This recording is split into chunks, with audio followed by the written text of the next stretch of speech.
BRS working president KTR కు MP Chamala Kiran Reddy counter ఇచ్చారు. కేసీఆర్ కుటుంబం నీళ్లు నిధులు నియామకాల పేరుతో ప్రజలను వంచి అప్పుల పాలు చేసిందని ఆరోపించారు. కేవలం తమ సొంత సంపదనే పెంచుకుందని ఆరోపించారు. రేవంత్ రెడ్డి మెరిట్ కోటాలో సీఎం అయితే కేటీఆర్ మేనేజ్మెంట్ కోటాలో మంత్రి అయ్యారని సెటర్లు వేశారు. హైడ్రా కూల్చివేతలు ప్రజల ప్రయోజనం కోసమేనని క్లారిటీ ఇచ్చారు. అక్రమ కబ్జాలను అడ్డుకుంటే కేటీఆర్ ఎందుకు భయపడుతున్నారని చామల ప్రశ్నించారు.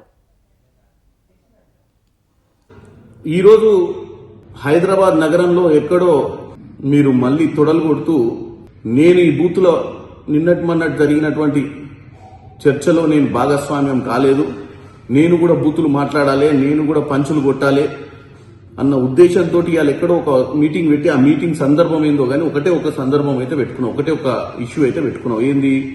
ఈ ప్రజాపాలన ప్రభుత్వాన్ని ఎండగట్టాలి, లేనిపోని అని చెప్పాలి, ముఖ్యమంత్రి రేవంత్ రెడ్డి గారి మీద విరుచుకపడాలి, ఆయన మీద ఇష్టానుసారంగా మాట్లాడాలన్నట్టుగానే ఇలా మాట్లాడినావు. కానీ నువ్వు చెప్పిన 3 అంశాలు, ఒకటి కట్టే, కొట్టే, తెచ్చే, ఇది మీ కుటుంబానికే వర్తిస్తుంది. ఎందుకంటే కట్టే, నీళ్లు నిధులు నియామకాల నినాదంతో తెలంగాణలో ఉద్యోగాలు, నీళ్లు నిధులు అని చెప్పి మీ నాయన ఉద్యమకారుని అవతారం ఎత్తి పిట్టకథలు కట్టి రాష్ట్రంలో ముఖ్యమంత్రి అధికారాన్ని కొట్టి రాష్ట్రంలో ఉన్నటువంటి మిగులు రాష్ట్రాన్ని అప్పుల రాష్ట్ర దిశగా తోసి మీ ఇంటికి తీసుకుపోయా అంటే తెచ్చే.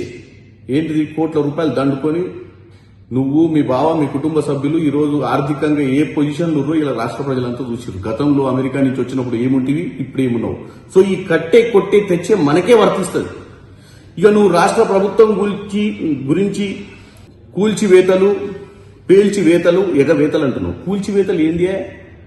ఇవాళ నువ్వు మాట్లాడేది హైదరాబాద్ నగరంలో ఉన్నటువంటి చాలా మంది కాలనీలో ఉన్న ప్రజలు ఈరోజు సంతోషం హైడ్రా మీద వ్యక్తం చేస్తున్నారు. ఎందుకంటే మీ హయాంలో నాలాల మీద ఇల్లులు కట్టి ప్రతి వానకాలం వచ్చినప్పుడు ఆ చుట్టుపక్కల ఉన్నటువంటి ప్రాంతాలన్నీ మునిగి వాళ్ళ ఆస్తి నష్టం జరుగుతుంది.